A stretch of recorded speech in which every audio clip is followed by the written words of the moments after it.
You see a Hyundai with a battery lamp, dimming lights, and odd warnings that seem unrelated.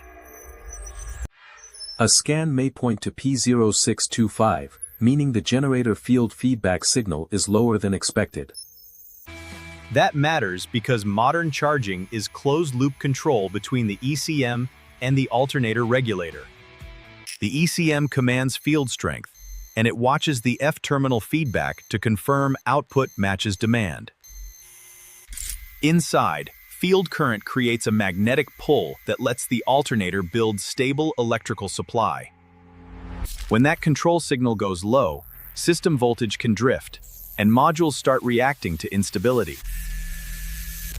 So you can get intermittent starting issues, stalling, dim headlights, plus SRS or driver assist malfunctions.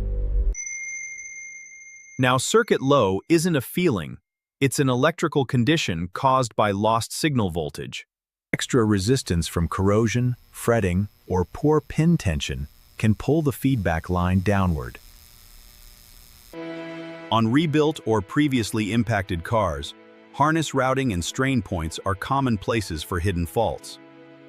Another trigger is an aftermarket alternator with a regulator strategy that doesn't match the ECM's expectations. Professional diagnosis starts simple. Verify the code context, then confirm battery health and base charging behavior. Next, test under electrical load, because problems often appear only when demand rises quickly. Then you check the field circuit itself, command response, feedback shape, and whether the signal stays consistent. Voltage drop testing finds resistance by measuring across connections, not by guessing which part looks suspicious.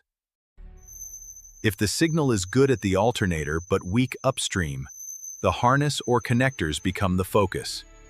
If it's weak at the alternator too, you consider regulator failure, field coil issues, or power supply problems. The engineering-grade fix restores signal integrity, correct alternator spec, solid terminals, sealed splices, and protected routing. After repairs, validate with load testing and smooth supply quality, so every module sees stable power. Lock NCAL's takeaway. Treat P0625 as a system code, measure everything, and confirm stability before trusting warnings again. Thanks for watching. Subscribe to Lock & Cal for more content like this.